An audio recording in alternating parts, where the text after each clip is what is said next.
Assalamualaikum warahmatullahi wabarakatuh.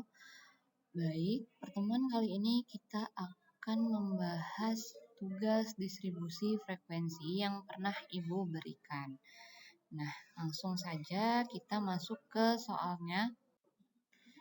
Nih ya, ada besar tagihan dalam rupiah PBB dari sejumlah rumah tangga yang diambil secara acak di tahun 2005.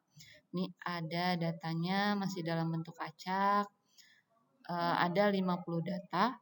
Nah, kalian diminta untuk membuat daftar distribusi frekuensinya atau tabel distribusi frekuensi ya. Dan yang kedua diminta untuk membuat distribusi frekuensi relatif dengan distribusi frekuensi kumulatif. Langsung saja kita bahas dulu yang pertama, daftar distribusi frekuensi.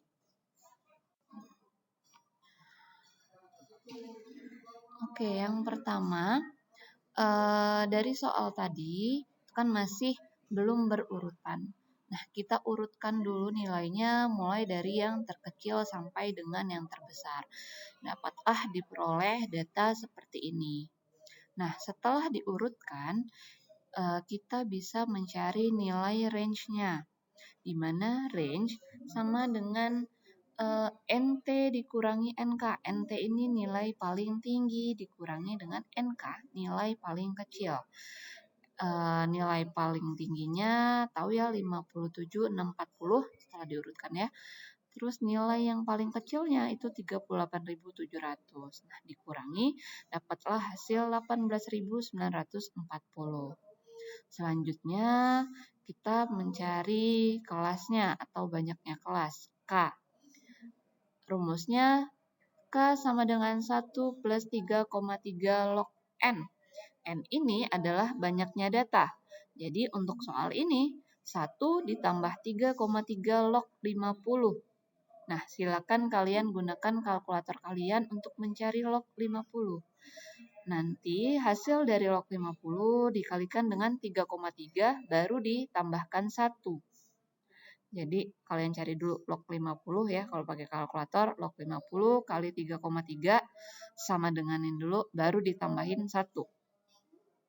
Dapatlah hasil akhirnya 6,6066. Nah, ini kalau dibulatkan menjadi 7. Ingat, banyaknya kelas itu harus dalam bentuk utuh, tidak boleh dalam bentuk pecahan ataupun desimal, itu tidak boleh. Jadi harus dalam bentuk bilangan utuh.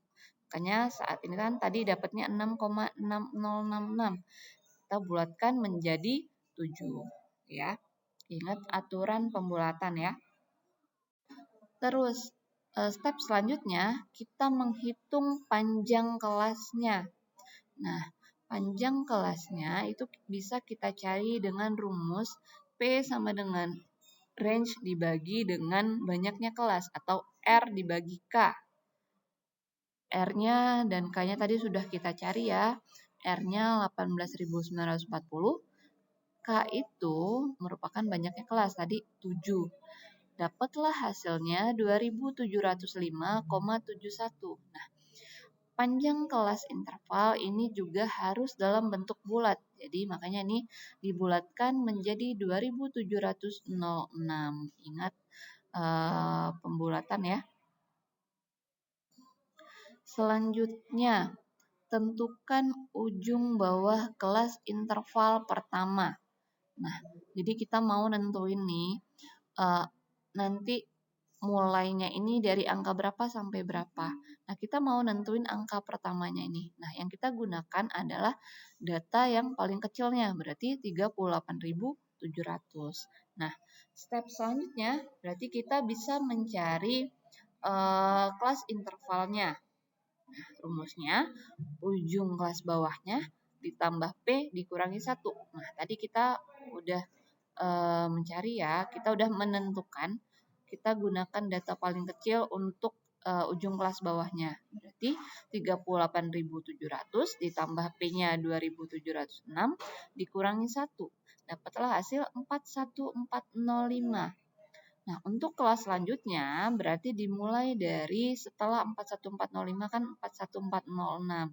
Otomatis di kelas kedua dimulai dari 41406 ditambah 2706 dikurangi 1. Dapatlah hasil 44111. Nah, kelas selanjutnya berarti dimulai dari angka setelah 44112. Makanya kelas ketiga dimulai dengan 44112.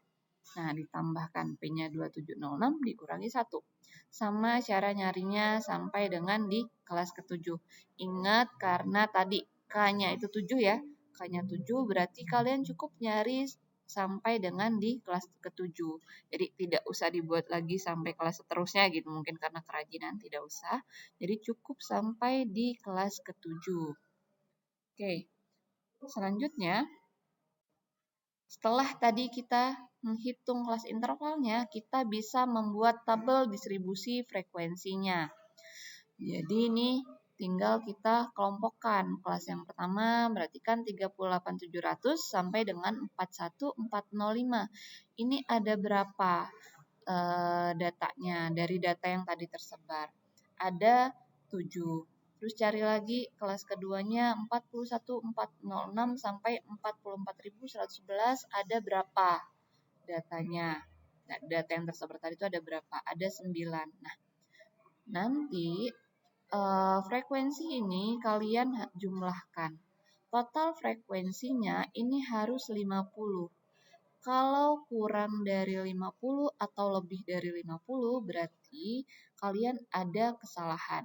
Bisa jadi salah dalam pengelompokan kelas intervalnya atau mungkin juga salah dalam menjumlahkan pengelompokan frekuensi, gitu ya. Nah, selanjutnya itu kita akan membuat frekuensi relatif. Ingat, frekuensi relatif ini merupakan frekuensi dalam bentuk persen. Nah, bagaimana mencarinya? Untuk mencari frekuensi relatif ini cukup dengan berarti frekuensi kelas dibagi dengan total frekuensi dikalikan 100%. Hanya yang kelas pertama itu berarti 7 dibagi 50 dikali 100, dapatlah 14. Untuk kelas kedua berarti 9 dibagi 50 dikali 100, dapatlah 18. Sama mencarinya sampai dengan kelas yang terakhir, berarti 6 dibagi 50 dikali 100, hasilnya 12%. Nah, nanti yang frekuensi relatif ini total atau jumlahnya itu harus 100. Kalau kurang dari 100 berarti kalian ada salah hitung. Ya. Nah, selanjutnya untuk yang distribusi frekuensi kumulatif.